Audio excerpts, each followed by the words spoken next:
Hey horror fans, thanks for joining me for this review of Black Christmas. Yes, Black Christmas, and this is the 2019, almost 2020 version of Black Christmas. So, cast and crew is down below, and I will read the plot, and then we're going to have some fun diving into this one. A group of female students are stalked by a stranger during their Christmas break. That is until the young sorority pledges discover that the killer is part of an underground college conspiracy. Ooh.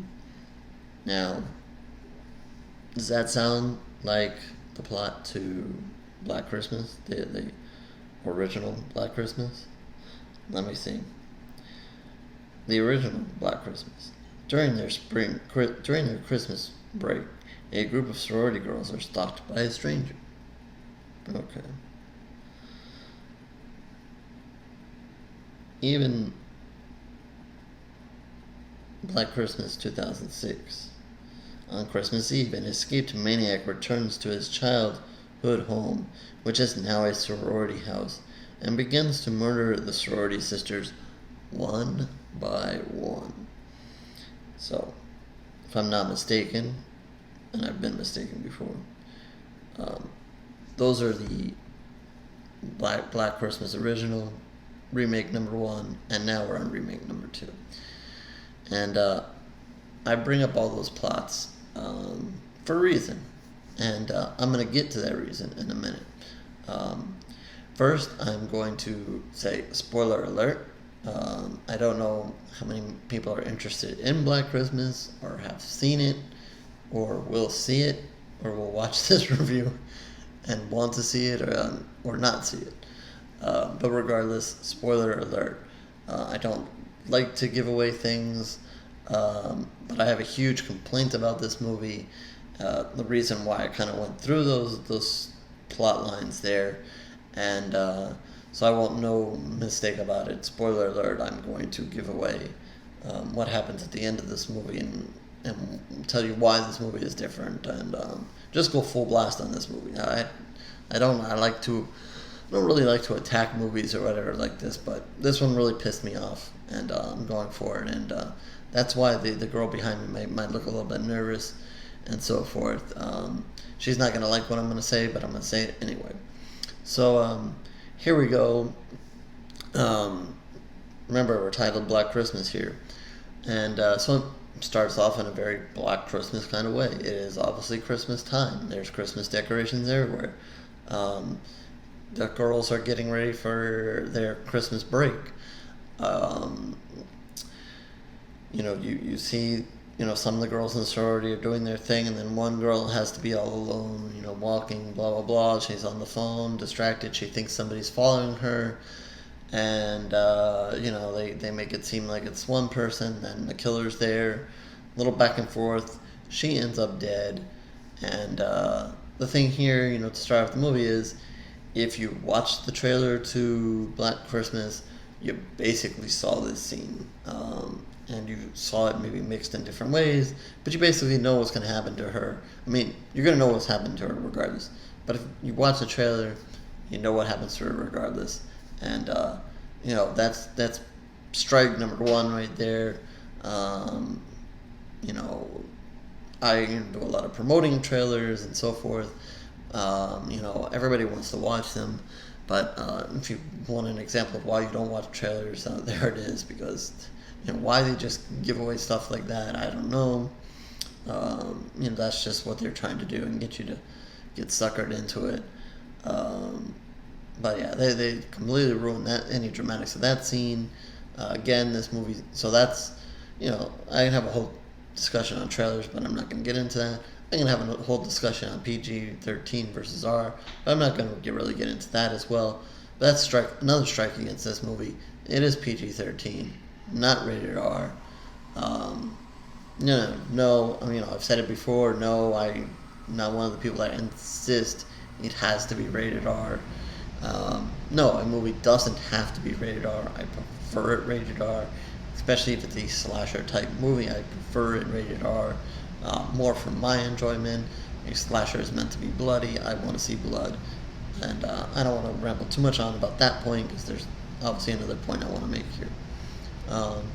But again, here's a perfect example. Not only do they ruin it with the trailer, but when he kills the girl, where's their blood? There's no blood. They shoot a top-down shot, and maybe if you're lucky, you can imagine that there's some blood on her shirt. But you really couldn't tell if her shirt just has a dark spot on it, or it's blood, or whatever. So, off to a bad start there.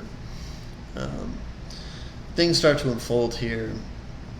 Going back to the sorority, the young lady behind me is basically the main girl here, where the story is more centered upon. And what happens in this story is, and kind of what sets up where the story goes, is she was taken advantage of by a fraternity member. I don't remember if they full on say she was full on raped or just assaulted or whatever. I don't maybe missed the complete detail. Regardless, anyway about it, she's suffering the effects of that, and so forth. And her sorority sisters trying to pull her out of that, trying to encourage her to get some strength and fight back, and don't let it hold her back. And so in fraternity, sorority, kind of thing, they're doing this show or whatever. The girls are up on stage, and I guess her attacker is in the room, so she gets very nervous and quiet. But the girls around her continue to sing, and then it's her turn to kind of sing, and then she turns the song into a version of I guess strength for her, and to point out that girls are not going to take any more crap from guys.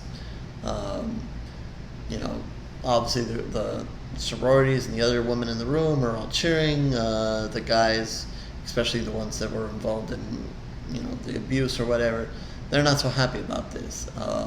They're looking very turned off by what is happening here. And there's another early scene in the movie. I'm not going to get into that, but this girl also does catch some weird thing happening here, and I'm not going to mention much about that. I'll talk about where it goes forward. So you have this setup here, and here we go. This movie is kind of sprinkling it in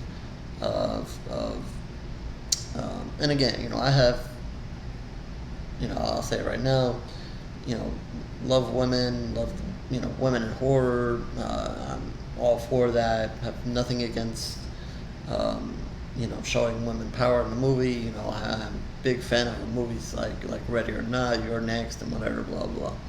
And I'm have no problem with them doing a movie to support women being strong. But I'll further my point here and get to this here in a second.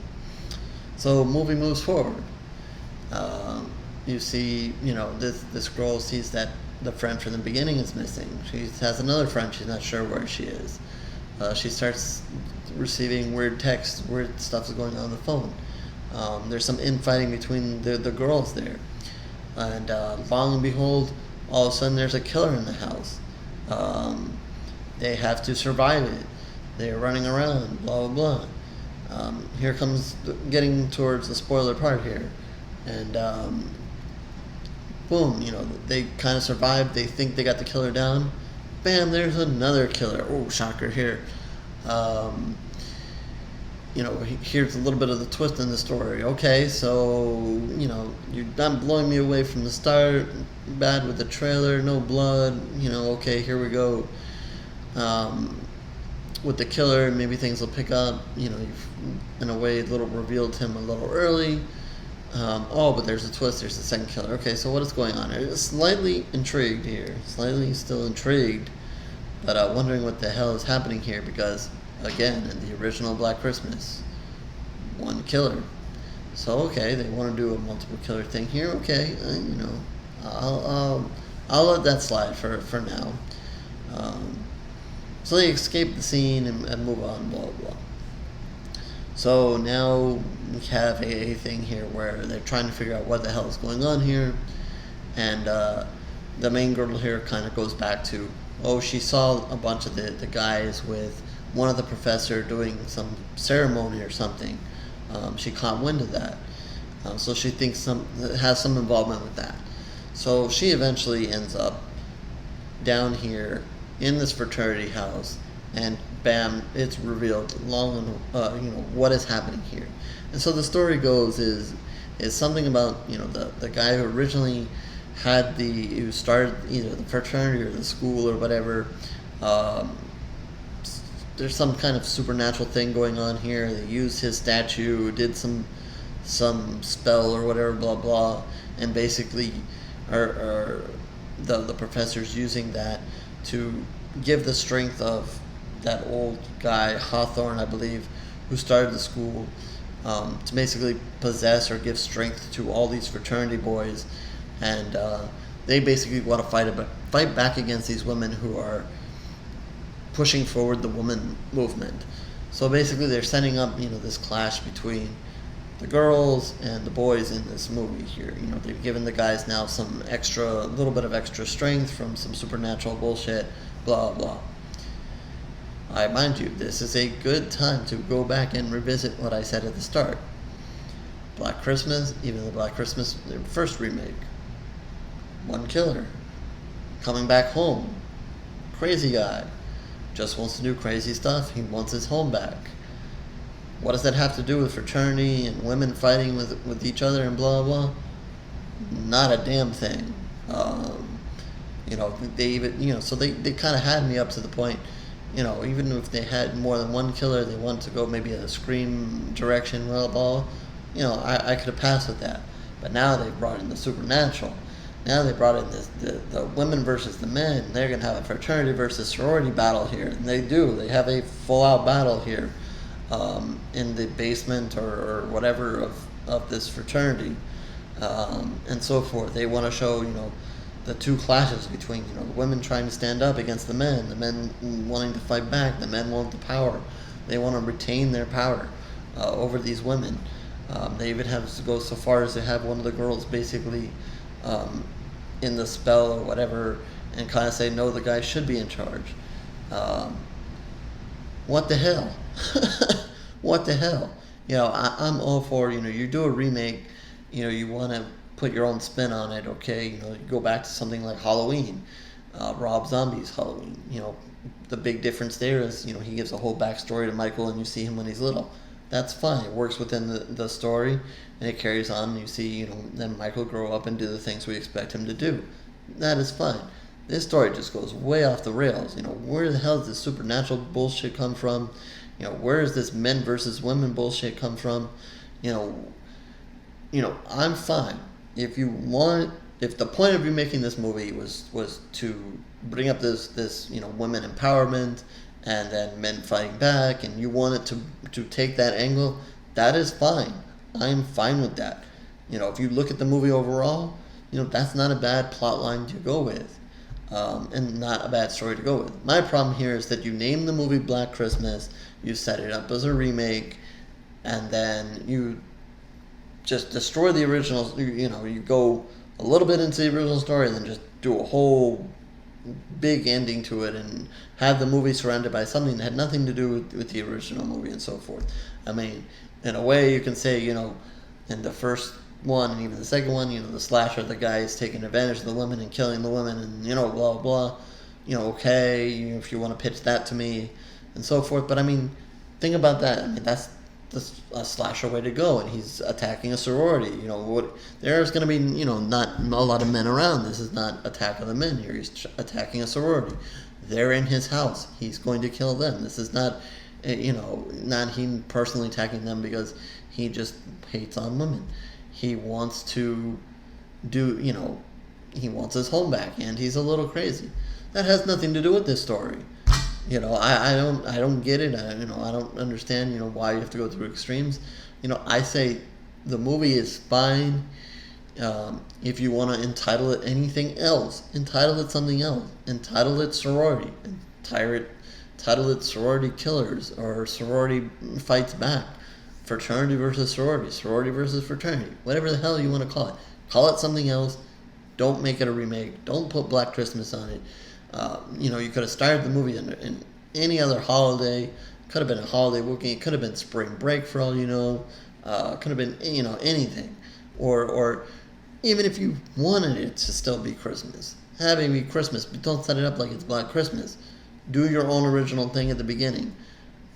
Don't try to recreate the scene in the attic or whatever where the girl dies with the lights. Do your own thing, create your own desk, create your own setup there. Maybe even start a little bit more show. I know you kind of wanted it to be a twist or whatever. Maybe kind of show the guys a little bit more, and maybe show a little bit more of their mystery and where they're coming from and so forth. But none of this, Black Christmas. Show the remake, blah blah. We're gonna have, and you're gonna be excited for the remake. Not that too many horror fans get too excited about too many remakes these days, but we're gonna pull you in because it's Black Christmas and then throw this crap at the end of the movie. No. To me, epic fail there. Again, you're gonna do a remake. Have some originality. You can do some things here or there, but I think generally you need to stay within certain guidelines of it, and you might want to argue with me. Well, how are you gonna be original and stick to the thing? Blah blah. I think you still have to stay within a universe of things and within a boundary of things, especially if you want to title it the same thing or whatever. It's like, what if they did the Halloween remake and Michael all of a sudden had a whole different mask? I mean, what the hell would that do? If he put on a mask that looked more like Freddy, you'd be like, what the hell is going on here? This is not Michael. Is this Freddy? Is this Michael? What the hell is happening here?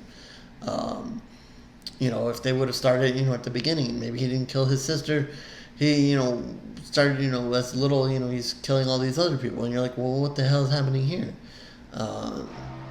No, so, or maybe at the end of the movie, he doesn't even go after a Jamie Lee type. He's stalking, somebody else. You'd be like, well, what the hell happened here? The whole thing is he wants to kill his family. And now he's just killing, who's that over there? I don't know. So, again, you have to stay within a realm of something there. And this movie just goes way off the rail, in my opinion.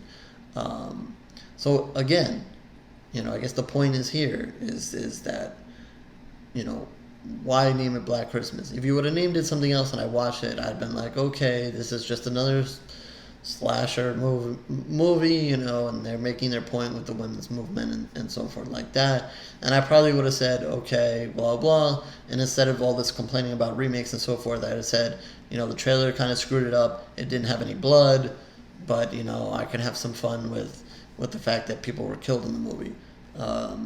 But, it's not even a focus on that. The first two were slasher movies. There's a lot of focus on the deaths of the people. Here, you get a quick, like 2 or 3, and then basically rolled into this huge fight scene. So it's not even about a slasher. It's not even a true slasher film anymore. It's about these two groups of people fighting at the end of the movie.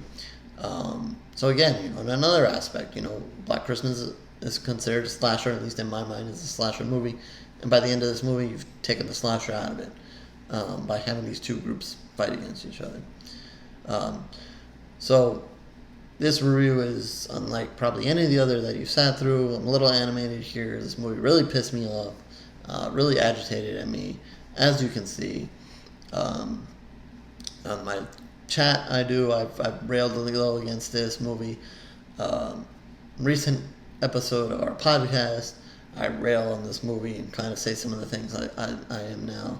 And now I'm here to rail on this movie again. So yeah, this movie is taking a beating from me, and and I don't like to do that. I just don't. But sometimes a movie comes along and just pisses me off. A movie can be bad, and I can just say it's bad and give it a bad rating and move on. But the real thing is them trying to incorporate this in Black Christmas and then just totally flip it on a dime there and do something totally different at the end. So with that, I'm going to give this a 0.5 pools of blood for pissing me off, and not having any blood and not having any of that. I don't even, I don't want to rate it at a 0, and 0.5 is definitely harsh.